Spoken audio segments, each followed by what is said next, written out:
Hi అండి. Welcome to మన తెలుగింటి వంటలు. నేను మీ మహా. ఈరోజైతే రెసిపీ వచ్చేసి చుక్క కూర. అంటే ఈజీ మెథడ్లో చుక్క కూరని ఎలా ప్రిపేర్ చేస్తారో ఒకసారి ఈ వీడియోలో చూడండి. అంటే ఇది బ్యాచిలర్స్కి కానివ్వండి, సింగిల్స్గా ఉన్న వాళ్ళకి తొందరగా అయిపోవాలి, దీంట్లో పప్పు వేసుకోకుండా చేసుకోవాలి అని అనుకుంటే ఒకసారి ఇలానైతే ట్రై చేసి చూడండి. చాలా సింపుల్గా, ఈజీగా, ఫాస్ట్గా, క్విక్గా అయిపోద్ది. దీన్ని పికెల్ టైప్ అయితే చాలా పెద్ద ప్రాసెస్ అయితే ఉంటుంది. ఇంకా పప్పు కూడా వేసుకుంటే చాలా పెద్ద ప్రాసెస్ అండి. ఒక్కసారి అయితే ఇలా ట్రై చేయండి, చాలా క్విక్గా అయిపోద్ది.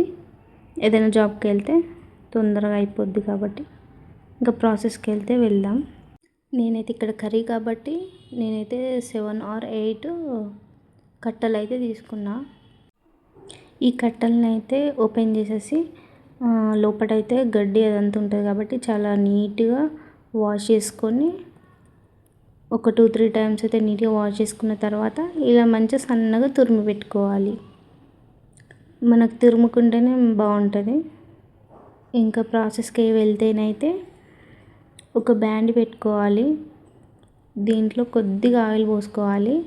మనకు ఆల్రెడీ మనకు ఆకుకూర కాబట్టి ఆ ఆకుకూరలోనే వాటర్ కంటెంట్ ఎక్కువ ఉంటుంది కాబట్టి మనకు లైట్గా ఆయిల్ పోసుకోవాలి. ఇంకా పోపు దినుసులు అయితే ఆవాలు అయితే నేను వేసుకుంటున్నాను. ఇక్కడ నేను జీలకర్ర అనేది వెల్లుల్లి రెబ్బలతో పాటు దంచుకొని వేస్తాను కాబట్టి ఇక్కడనైతే ఆవాలు అయితే కొద్దిగా వేసుకుంటున్నాను.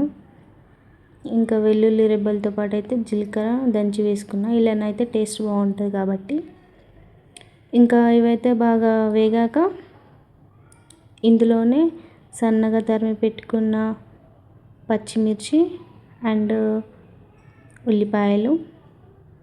ఉల్లిపాయ ముక్కలు చాలా వేగాలి. ఇంకా వేగేంత వరకు అయితే మనము కలుపుతూ ఉండాలి,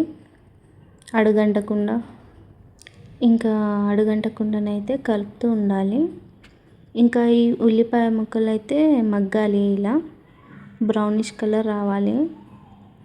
ఇలా వచ్చిన దాంట్లోనే కొంచెం కరివేపాకు అయితే వేసుకోవాలి. ఇంకా వేసుకొని అయితే కలుపుతూ ఉండాలి. ఇంకా బాగా మిక్స్ అయితే చేయాలి. ఇంకా మిక్స్ చేసిన తర్వాతకి ఇందులోనే మనం కొంచెం మనకి రుచికి సరిపడా కొంచెం పసుపు అయితే యాడ్ చేసుకోవాలి. ఇంకా పసుపు అయితే యాడ్ చేసుకున్న తర్వాత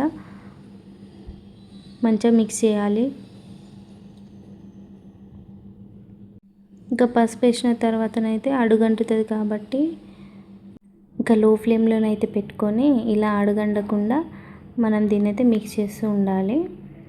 ఇంకా ఇలా కంప్లీట్గా మనకి పసుపు అనేది మిక్స్ అయిన తర్వాత తరిమి పెట్టుకున్న చుక్క కూరని అయితే ఇందులో యాడ్ చేసుకోవాలి. ఇంకా మొత్తం యాడ్ చేసుకొని దీన్ని కూడా బాగా మిక్స్ చేస్తూ ఉండాలి. ఇంకా వీడియోలో చూపించిన విధంగా అయితే బాగా మిక్స్ చేస్తూ ఉండాలి. ఇంకా కంప్లీట్గా మిక్స్ చేసిన తర్వాతకి ఇంకా దీనికైతే మూత పెట్టేసి లో ఫ్లేమ్లోనైతే పెట్టుకోవాలి. మంటని హై ఫ్లేమ్లో పెట్టద్దు, అడుగంటుతుంది. ఇంకా ఆకుకూరలో నేనైతే వాటర్ కంటెంట్ ఉంటుంది కాబట్టి అదే మగ్గిపోతుంది. ఇంక ఇలా అవుతుంది అనమాట. దీన్ని తీసుకొని మనం చెర్రీ టమాటోస్ అయితే నేనైతే ఇందులోకి ఇవి యాడ్ చేసుకున్నాను. వీటితోనైతే బాగా టేస్ట్ ఉంటుంది. ఇంకా మీరు కూడా ఏ టమాటా అయినా పర్లేదు. నేనైతే చెర్రీ టమాటోస్ని అయితే యాడ్ చేసుకున్నాను. వీటితో కొంచెం టేస్ట్ బాగుంటుంది అనేసి. ఇంకా ఇందులోనే సాల్ట్ కూడా వేసుకోవాలి. మనం టమాటోస్ పైనుంచి వేస్తే తొందరగా కుక్ అవుతుంది. ఇంకా నేనైతే టమాటో పైనుండి అయితే వేయలేను ఈరోజు. ఇంకా దీన్ని మిక్స్ చేస్తూ ఉండాలి. మనమైతే చెర్రీ టమాటోస్ని స్మాష్ చేస్తూ మిక్స్ చేయాలి. ఎందుకంటే ఇప్పుడు సాల్ట్ అయితే నేను పైనుండి వేయలేను కాబట్టి ఇంకా లో ఫ్లేమ్లోనే పెట్టుకోవాలి. అయిపోయేంత వరకు పెట్టుకొని ఇలా క్యాప్ పెట్టేసుకొని ఇంకా ఇలా ఉడికిన తర్వాత కొంచెం కొత్తిమీర వేసుకొని మళ్ళీ ఒకసారి మిక్స్ చేసుకోవాలి. అంతేనండి. ఇలా ఫైనల్గా ఒకసారి మిక్స్ చేసుకున్న తర్వాత మనం సర్వ్ చేసుకోవడమే. ఇంకా ఎంతో కమ్మని పుల్ల పుల్లని చిక్క కూరనైతే రెడీ అవుతుందండి. ఇది బ్యాచిలర్స్ కానీ సింగిల్స్కి కానీ పికిల్ పెద్ద ప్రాసెస్ అండ్ పప్పు వేసుకున్న పెద్ద ప్రాసెస్ కదా అండి. ఒక్కసారి ఇలానైతే సింపుల్గా ట్రై చేయండి.